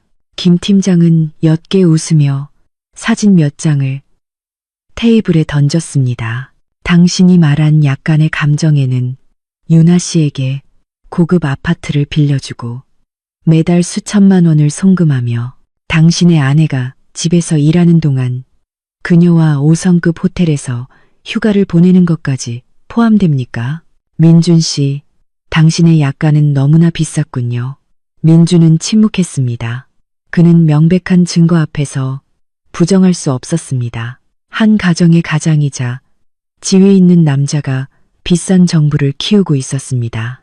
그리고 더 중요한 것은 당신의 아내 지수 씨가 회사 주식의 대부분과 상속 재산을 소유하고 있다는 점입니다. 이혼하면 당신은 빈손으로 떠나야 합니다. 지수 씨가 죽으면 당신은 모든 돈과 자유를 얻어 정부에게 갈 수 있습니다. 김 팀장은 잠시 멈추어 그 말이 민준의 머리에 스며들게 한 후 목소리에 힘을 주었습니다. 당신의 아내 살해 동기는 너무나 명백합니다. 다만 죽은 사람이 정부였다는 것만 다를 뿐, 혹시 아내를 죽이려 했는데 하늘이 도왔는지 어떻게 정부가 그 차를 빌리게 된 것 아닙니까? 아닙니다. 저는 아무도 죽이지 않았습니다. 민준이 극도의 공황 속에서 목소리가 갈라지며 소리쳤습니다. 맹세컨대 사고였습니다. 브레이크가 고장난 거예요. 저는 아무것도 몰랐습니다. 김 팀장은 얼굴에 아무런 변화 없이 그를 노려보았습니다. 그는 검은색 노트북을 열고 테이블 위에 작은 스피커와 연결했습니다. 아무것도 몰랐다고요. 브레이크 고장이 우연이라고요. 그렇다면 이걸 들어보세요. 이게 뭡니까? 민주는 흑화된 화면에 시선을 고정하며 더듬거렸습니다. 벤츠 차량 블랙박스의 음성 데이터입니다. 차는 산산조각 났지만 다행히도 고급형 블랙박스 메모리 카드는 온전했습니다. 당신 정부의 마지막 순간들을 들어보시죠. 김 팀장은 재생 버튼을 눌렀고 방은 침묵에 잠겼습니다. 스피커에서 나오는 지직 소리만이 들릴 뿐이었습니다. 그러더니 삶의 소리가 되살아났습니다. 벤츠 엔진의 부드러운 소리, 유나가 자주 듣던 경쾌한 음악 소리. 이 늙은이들, 좋은 차 사놓고 정비도 안 하고 계속 덜컹거려. 유나의 목소리가 또렷하게 중얼거렸습니다. 민준의 심장은 자칠 것 같았습니다. 유나의 목소리였습니다. 그녀는 혼잣말을 하고 있었습니다. 여보세요. 여보세요. 통신 상태 왜 이래? 신호가 끊겼잖아. 지직 소리가 더 크게 울렸습니다. 그러다 갑자기 음악이 끊기고 타이어가 아스팔트 위에서 끼익 미끄러지는 소리가 연속적으로 들렸습니다. 이게 뭐야? 브레이크가 안 먹어. 유나의 목소리가 공포에 질리기 시작했고 브레이크를 밟는 쿵쿵 소리가 급하게 울렸습니다. 안 돼. 브레이크가 나갔어. 맙소사. 민주는 귀를 틀어막고 테이블에 고개를 숙였습니다. 그는 듣고 싶지 않았습니다. 그 소리를 압도하기 위해 소리 지르고 싶었지만 그의 목은 굳어버렸습니다. 민준 씨, 당신 차에 무슨 짓을 한 거야? 민준 씨, 살려줘. 비명 같은 절규가 터져 나왔고 극도의 공포에 달했습니다. 쾅, 퍽, 날카로운 충돌음. 금속이 찢어지는 소리. 유리가 산산조각 나는 소리가 뒤따랐고 그 후에는 길고 긴 죽음의 침묵이 이어졌습니다. 김 팀장은 녹음기를 껐습니다. 민주는 의자에서 미끄러져 바닥에 주저앉았고 구토를 했습니다. 그는 파랗고 노란 담즙을 토해냈고 그의 영혼을 갉아먹는 공포까지 토해냈습니다. 똑똑히 들었습니까? 김 팀장은 일어서서 테이블을 돌아 민준 앞에 섰습니다. 죽음을 직면한 그 순간 그녀가 누구의 이름을 불렀습니까? 그녀는 당신을 불렀습니다. 당신 차에 무슨 짓을 한 거야? 운전 기술에 대해 아무것도 모르는 사람이 왜 브레이크가 고장 나자마자 그런 말을 했을까요? 김 팀장은 허리를 숙여 민준의 옷깃을 잡고 그를 끌어올리더니 자신의 얼굴을 그의 얼굴 가까이 가져갔습니다. 그녀는 당신만이 그 차를 건드릴 동기가 있는 유일한 사람임을 알았기 때문입니다. 브레이크 오일 라인의 흠집은 강력 절단기로 낸 깨끗한 절단면입니다. 이것은 살인 사건입니다. 민준 씨, 단순한 사고가 아닙니다. 우리는 당신을 최고 형량으로 기소하기 위해 법의학적 증거를 더 확보할 시간이 필요했기 때문에 당장 체포하지 않은 것뿐입니다. 하지만 명심하십시오. 하늘의 그물은 넓고 성기지만 당신은 빠져나갈 수 없습니다. 민주는 놓여져 다시 의자에 털썩 주저앉았습니다. 그는 울었습니다. 창백한 얼굴에 눈물과 콧물이 뒤범벅되었습니다. 그는 유나를 잃은 슬픔 때문에 우는 것이 아니었습니다. 자신이 궁지에 몰렸다는 것을 알고 울었습니다. 감옥 문이 활짝 열려 그를 맞이하고 있었습니다. 그는 임시 석방되었지만 거주지 이탈 금지 명령을 받았습니다. 경찰서 문을 나섰을 때 하늘은 이미 암흑이었고 비는 계속 내렸습니다. 민주는 비틀거리며 걸었고 피부에 수천 개의 바늘이 꽂히는 듯한 느낌을 받았습니다. 그는 몸을 떨었습니다. 비 때문이 아니라 진짜 악몽이 집에서 그를 기다리고 있다는 것을 알았기 때문입니다. 집에 도착하자 민주는 유령처럼 거실로 들어섰습니다. 한때 호화롭고 따뜻했던 저택은 이제 그의 눈에 납골당처럼 차갑게 느껴졌습니다. 나는 소파에 앉아 책을 들고 있었지만 눈은 항상 문을 향하고 있었습니다. 민준이 돌아온 것을 보자마자 나는 책을 내던지고 그에게 달려가 부축했습니다. 세상에, 여보, 돌아왔군요. 내 목소리는 걱정과 기쁨으로 떨렸습니다. 전화도 안 받고 당신이 체포된 줄 알았어요. 민주는 나를 바라보았고 그의 텅 빈 눈에 희미한 감사함이 스쳤습니다. 그는 지친 듯 내 몸에 완전히 기대었습니다. 그의 옷에 배인 시큼한 땀 냄새와 구토 냄새는 나를 역겹게 했지만 나는 여전히 그를 꽉 껴안고 소파로 이끌었습니다. 나 너무 지치고 무서워. 지수야. 민주는 목이 메인 채 중얼거렸습니다. 그 녹음 파일 듣게 했어. 유나가 너무 비참하게 죽었어. 쉬티, 더 이상 말하지 마요. 나는 그의 입술에 손가락을 대고 그의 이마의 땀을 다정하게 닦아주었습니다. 돌아온 것만으로도 잘 됐어요. 내가 뜨거운 생강차를 끓여놨어. 마시고 기운 차려요. 나는 생강차 잔을 그의 입에 가져다 주었습니다. 민주는 단숨에 들이켰고 따뜻한 기운이 퍼지면서 약간 정신을 차렸습니다. 그는 나를 바라보았습니다. 그가 한때 경멸하고 죽이려 했던 아내가 온 세상이 등을 돌렸을 때 유일하게 자신을 돌봐주는 사람이었습니다. 뒤늦은 후회와 공포는 그를 그 어느 때보다 나약하게 만들었습니다. 나는 그의 옆에 앉아 차가운 그의 손을 잡고 부드럽게 쓰다듬었습니다. 나의 표정은 걱정에서 심각함으로 바뀌었습니다. 여보, 나 당신한테 아주 급하게 말해야 할 게 있어요. 무슨 일이야? 민주는 이 순간 모든 나쁜 일에 민감하게 반응했습니다. 방금 우리 아버지 개인 변호사, 민 변호사님한테 전화가 왔어요. 당신 상황이 매우 심각하다고 하더군요. 민준의 심장이 내려앉았습니다. 변호사님이 뭐라고 하셨어? 변호사님이 말하길 현재 경찰은 당신이 재산 강탈을 위해 아내를 살해하려다가 정부를 실수로 죽였다는 가설에 무게를 두고 있대요. 아직 유죄를 입증할 증거는 없지만 그들은 수사를 위해 그리고 유죄 판결 시 민사 배상을 보장하기 위해 당신의 모든 재산을 긴급 동결 조치할 수 있다고 했어요. 동결이라는 두 단어는 민준에게 청천벽력 같았습니다. 그는 탐욕스러운 사람이었고 평생 돈을 숭배했습니다. 재정 통제권을 빼앗기는 것은 그에게 죽음보다 더 고통스러웠습니다. 동결이라니. 민주는 말을 더듬었습니다. 그러면 큰일 나. 계좌의 돈, 주식, 부동산이 모두 잠기면 뭘로 생활하고, 뭘로 유능한 변호사를 고용해서 변론하고, 뭘로 수사를 피할 수 있어. 나는 고개를 끄덕였고 얼굴은 근심으로 가득했습니다.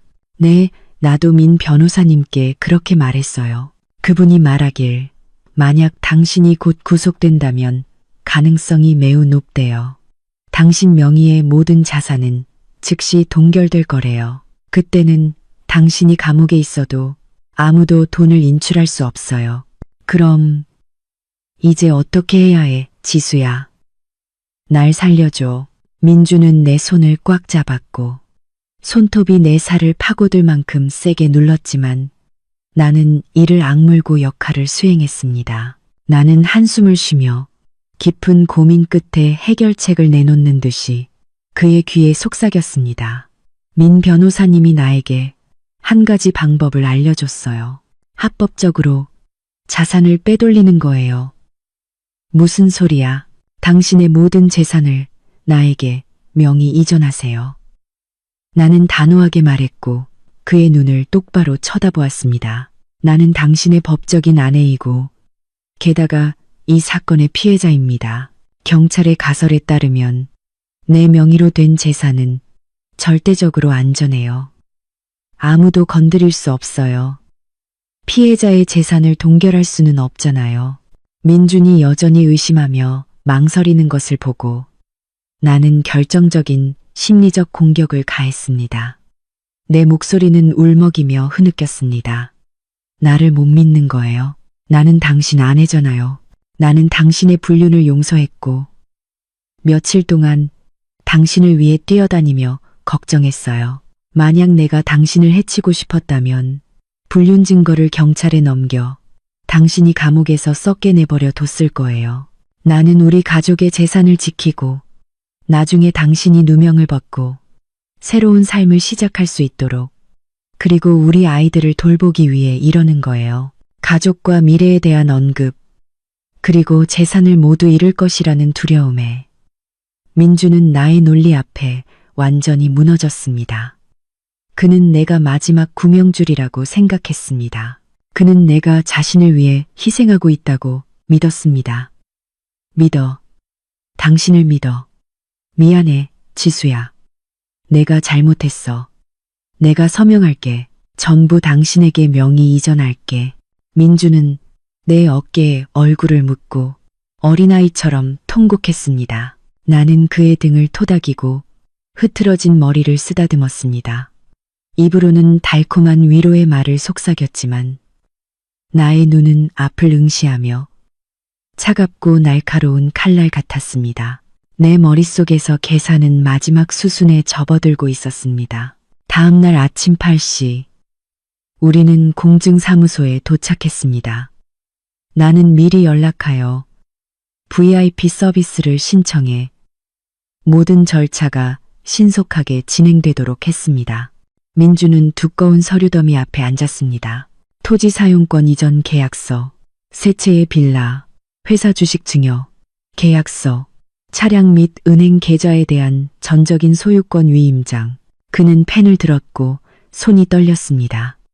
서명하는 순간 자신이 무일푼이 될 것임을 알았지만 경찰에게 재산을 동결당할 것이라는 두려움이 더 컸습니다. 서명해요, 여보. 서둘러야 늦지 않아. 오늘 오후에 동결 명령이 나올지도 모른대.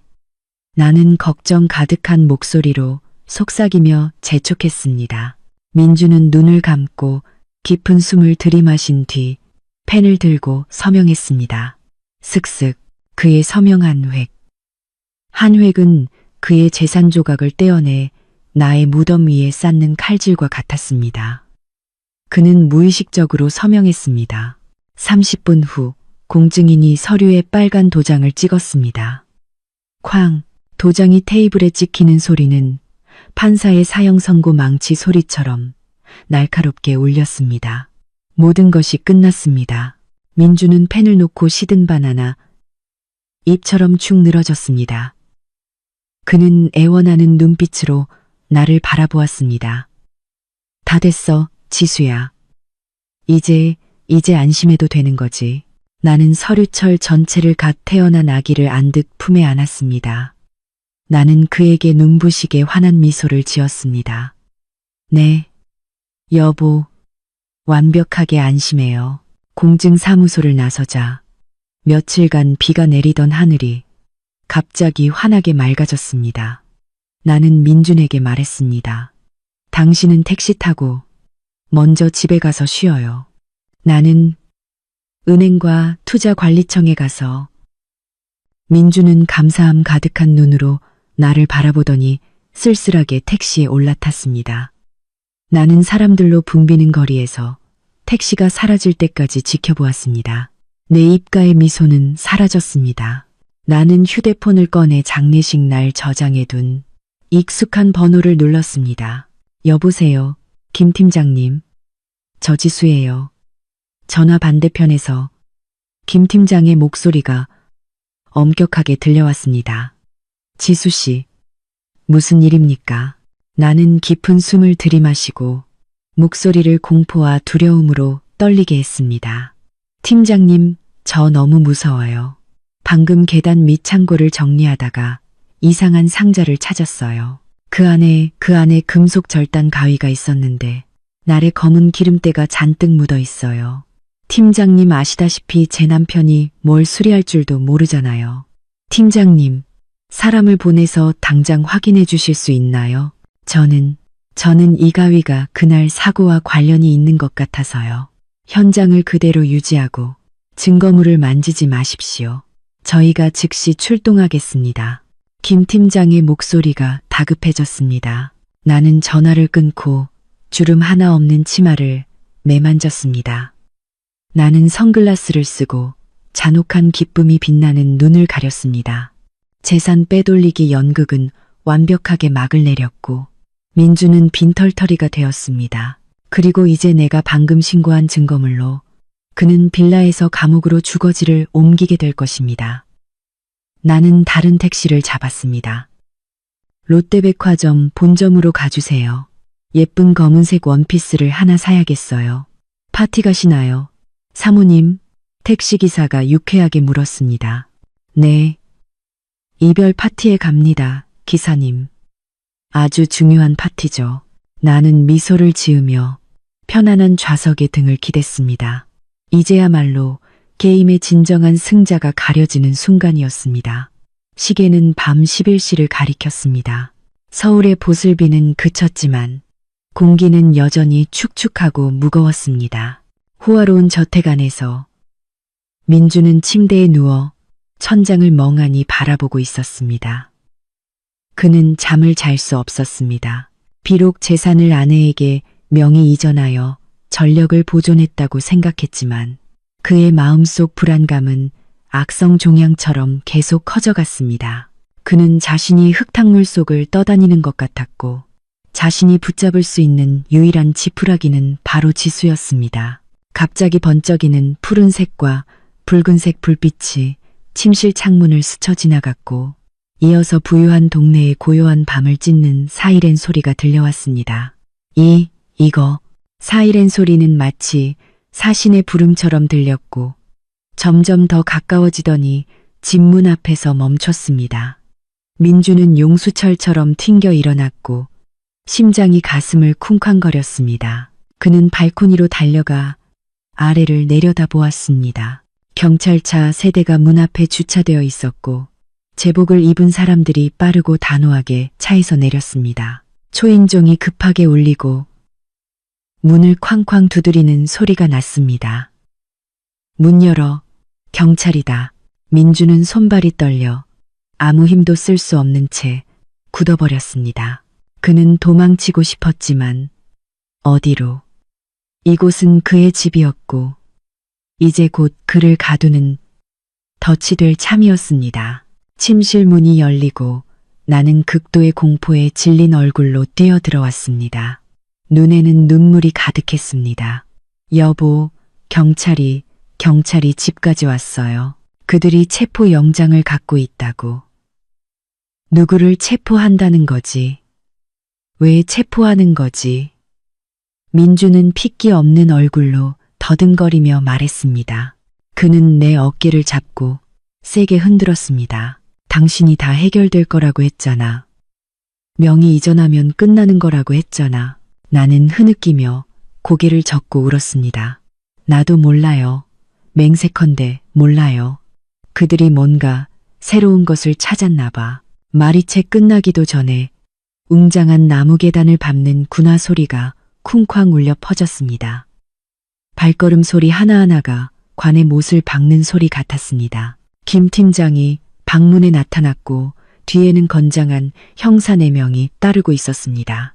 평소의 온화한 태도는 사라지고 김 팀장의 얼굴은 법의 위험을 드러내며 차갑고 엄숙했습니다. 이민준 씨, 김 팀장은 큰 소리로 외쳤고 손에는 빨간 도장이 찍힌 종이를 들고 있었습니다. 경찰은 당신을 살인 혐의로 긴급 체포합니다. 민주는 뒤로 물러섰고 등이 옷장에 부딪혔습니다. 그는 양손을 휘저으며 맹렬히 부정했습니다. 경찰이 착각한 겁니다. 저는 누명을 쓴 겁니다. 제 아내에게 물어보세요. 저는 내내 집에 있었습니다. 김 팀장은 말다툼하지 않고 부하들에게 신호를 보냈습니다. 2명의 경찰관이 민준에게 다가갔고 한 명은 그의 손을 붙잡고 다른 한 명은 재빨리 뒤로 돌아갔습니다. 찰칵 금속이 부딪히는 둔탁한 소리. 차가운 수갑이 그의 손목을 조이자 민주는 온몸에 소름이 돋아 마비되는 듯했습니다. 그는 절망적으로 몸부림치며 소리 질렀습니다. 노으란 말이야. 나는 살인자가 아니야. 증거가 어디 있어? 무슨 근거로 날 체포하는 거야? 이것이 당신 집에서 발견된 흉기입니다. 김 팀장은 증거물 봉투를 높이 들어 올렸습니다.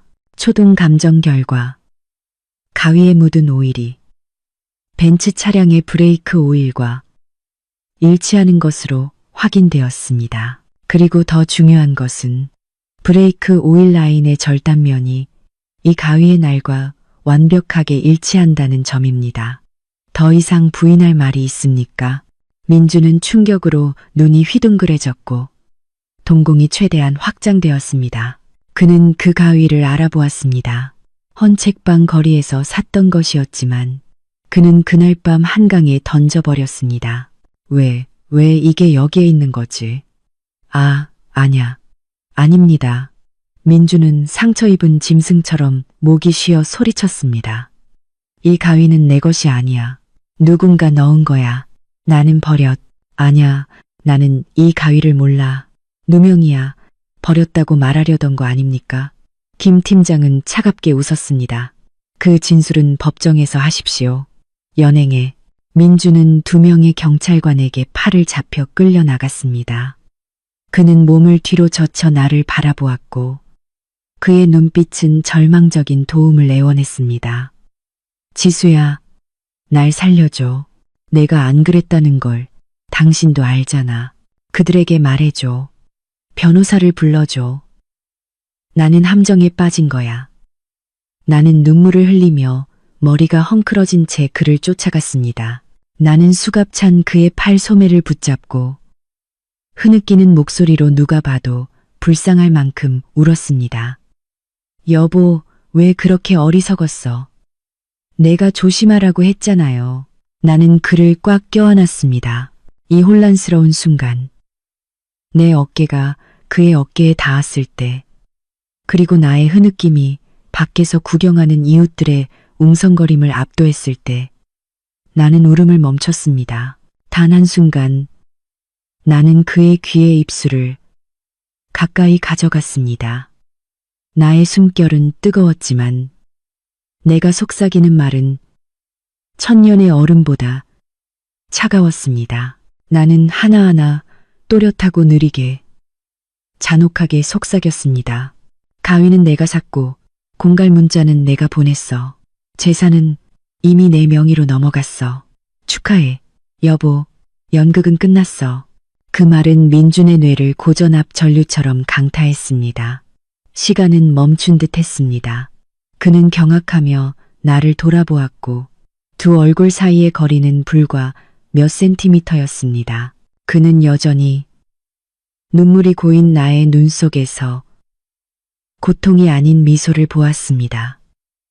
악마의 미소, 잔혹함과 경멸이 뒤섞인 회심의 미소. 그는 모든 것을 이해했습니다. 모든 것이 함정이었습니다. 고장난 차, 윤아의 차량 대여, 협박 문자, 재산 빼돌리기 연극, 그리고 이 억울한 가위까지. 우연은 없었습니다. 그는 사냥꾼이 아니었습니다. 그는 내가 지칠 때까지 가지고 논 실험용 쥐였고 돈부터 인격까지 모든 것을 빼앗긴 채 결국 감옥에 갇히게 된 것입니다. 이 악마 같은 계집. 민주는 증오로 가득 찬 짐승 같은 소리를 질렀습니다. 그는 미친 듯이 나에게 달려들었고 머리로 나를 들이받으려 했습니다. 네가 날 속였어. 네가 진짜 살인자야. 내가 널 죽일 거야. 이 악독한 여자야. 제 앞에 김 팀장이 크게 소리쳤습니다. 4명의 경찰관이 즉시 민준을 바닥에 짓눌렀습니다. 그의 얼굴은 차가운 타일에 닿았지만 입으로는 계속 나를 저주하며 소리쳤습니다. 침이 흘렀고 충혈된 눈에는 무서운 핏발이 섰습니다. 뻔뻔하게도 공무원 앞에서 아내를 폭행하려 하다니. 한 경찰관이 혀를 차며 한탄했습니다. 주변 이웃들은 수군거리며 손가락질하기 시작했습니다. 착하고 순진한 지수 씨가 외도하고 살인까지 저지른 미친 남편을 만났네.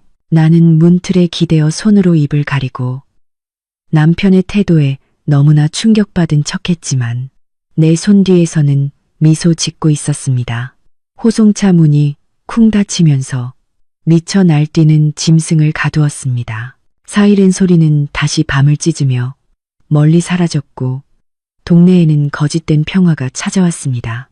나는 눈물을 닦고 평온하게 대문을 닫고 빗장을 걸었습니다. 오늘 밤 나는 지난 7년 동안 가장 깊은 잠을 잘 것입니다. 6개월 후 서울중앙지방법원에서 피고인 이민준에 대한 살인 및 재산 은닉 혐의에 대한 1심 재판이 열렸습니다. 이 사건은 마치 한 편의 영화와 같은 기이한 줄거리로 여론의 특별한 관심을 끌었습니다. 외도, 증거인멸을 위한 정부 살해세로 추가된 공금 횡령 혐의와 함께 그리고 아내 살해 음모까지 법정은 사람들로 가득 찼고 분위기는 엄숙하고 숨 막힐 듯 무거웠습니다. 민주는 피고인석에 서 있었고 불과 6개월간의 구금 생활로 그는 이전에 세련된 이사임원의 모습을 찾아볼 수 없을 만큼 쇠약해져 있었습니다. 그의 머리카락은 희끗희끗했고 얼굴은 주름지고 야위었으며 눈은 깊이 파인 채 텅 비어 있었습니다. 그는 곧 부러질 것 같은 썩은 나무처럼 비틀거리며 서 있었습니다. 검찰 대표는 엄숙하게 기소 내용을 낭독했습니다. 그의 단호한 한마디는 민준의 운명에 못을 박는 망치 소리처럼 울려 퍼졌습니다. 피고인 이민준은 비열한 동기로 불륜 행위와 공금 횡령을 숨기고 아내인 지수 씨의 재산을 가로챌 목적으로 차량의 브레이크 라인을 절단하는 계획을 세웠으며 그 결과 윤아 씨가 사망에 이르는 결과를 초래했습니다. 피고인의 행위는 사회적으로 극히 위험합니다. 민준이 사설 변호사를 고용할 돈이 없었기 때문에 법원에서 지정한 그의 국선 변호사는 브레이크 절단 행위를 직접 목격한 증인이 없다는 약한 논리로 분투했습니다. 민준은 목이 쉬고 힘없는 목소리로 끊임없이 무죄를 주장했습니다. 저는 누명을 썼습니다. 제 아내가, 그녀가 저를 함정에 빠뜨린 겁니다. 그 가위는 제 것이 아닙니다. 하지만 그의 말은 확고한 증거, 더미 속에 묻혀버렸습니다. 하나, 가위에서 발견된 지문은 민준의 지문과 일치했습니다. 내가 그가 깊은 잠에 빠졌을 때 손에 묻혀 인쇄한 것이었습니다. 둘, 동기, 피해자와의 부적절한 관계와 내가 회사에 제공한 심각한 공금 횡령으로 인한 재정 상황 악화. 셋, 그리고 결정적인 증거. 막판의 수사기관의 익명으로 전송된 비디오 파일. 재판장은 그 비디오를 대형 화면에 재생하도록 명령했습니다. 법정 전체가 숨을 죽였습니다. 흐릿한 흑백 화면 속에서 민준이 즐겨 입던 익숙한 잠옷 차림의 한 남자가 새벽 3시에 벤치 차 밑으로 몰래 기어 들어갔습니다. 얼굴은 부분적으로 가려져 있었고 기어 나올 때 얼굴이 드러나는 마지막 부분은 교묘하게 잘려 있었습니다. 하지만 몸매, 옷차림, 그리고 지하 주차장 보안 카메라가 꺼졌다는 경비원의 진술과 일치하는 시간대는 배심원들이 그가 민준이라고 믿기에 충분했습니다. 민준은 화면을 올려다보았고 입이 쩍 벌어졌습니다. 그는 그 운명의 밤임을 알았지만 왜 이 영상이 존재하고 왜 가장 치명적인 부분만 잘려 있는지 이해할 수 없었습니다. 그는 고개를 돌려 나를 보았습니다. 나는 방청석 첫 줄에 앉아 있었고 고급스러운 검은색 정장을 입고 눈에 띄게 권위 있는 모습을 하고 있었습니다. 나는 큰 선글라스를 써 얼굴의 절반을 가렸습니다. 민주는 나를 뚫어지게 쳐다보았고 그의 눈에는 뼛속까지 사무치는 증오와 함께 극도의 무력감이 담겨 있었습니다. 그는 이 비밀 카메라 뒤에 있는 사람이, 이 익명의 영상을 보낸 사람이 바로 나일 수밖에 없다는 것을 알았습니다. 재판장은 망치를 두드리며 모두에게 선고를 들으라고 요청했습니다. 형법 제123조 제1항지에 따라 피고인 이민준에게 사형을 선고한다. 사형이라는 두 글자는 차갑고 단호하게 울려 퍼졌습니다. 민주는 더 이상 소리 지르지 않았습니다. 그는 무릎을 꿇었고 두 다리는 더 이상 자신의 체중을 지탱할 수 없었습니다. 그는 죽었습니다. 판사가 망치를 테이블에 두드리는 소리를 들었을 때 이미 죽은 것이었습니다. 경찰이 민준을 호송차로 끌고 나갈 때 그는 잠시 내 방청석 앞을 지나갔습니다. 나는 조용히 선글라스를 내렸습니다.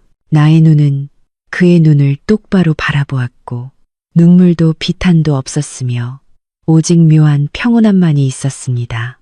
나는 그에게 살짝 눈을 찡긋했습니다. 우리가 처음 데이트했을 때 내가 그에게 했던 것처럼 가볍고 장난기 어린 윙크. 하지만 오늘 이 윙크는 지옥으로 가는 작별 인사였습니다.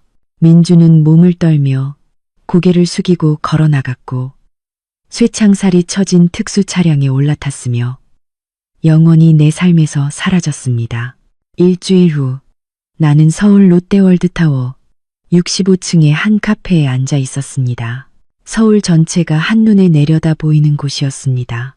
도시 아래는 너무나 작았고 차들은 개미처럼 줄지어 있었으며 고층 빌딩들은 불빛으로 반짝였습니다. 나는 뜨거운 커피 잔을 가볍게 휘저었고 향긋한 냄새가 나를 편안하게 해주었습니다. 나는 더러운 기억이 담긴 오래된 빌라를 팔았습니다. 새 차도 샀습니다.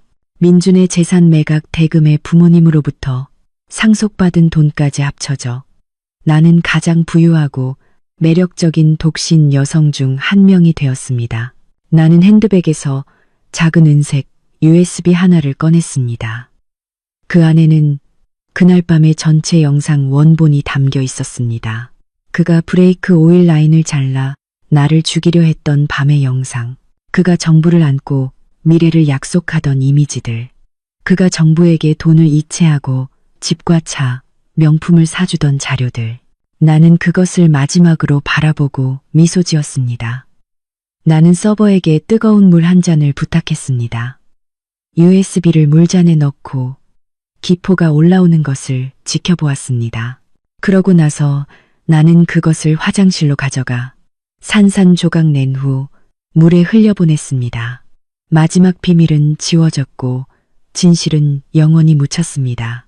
나는 바람이 부는 발코니로 걸어 나갔습니다. 서울의 가을바람이 피부를 차갑게 스쳤습니다. 나는 깊은 숨을 들이마셨습니다.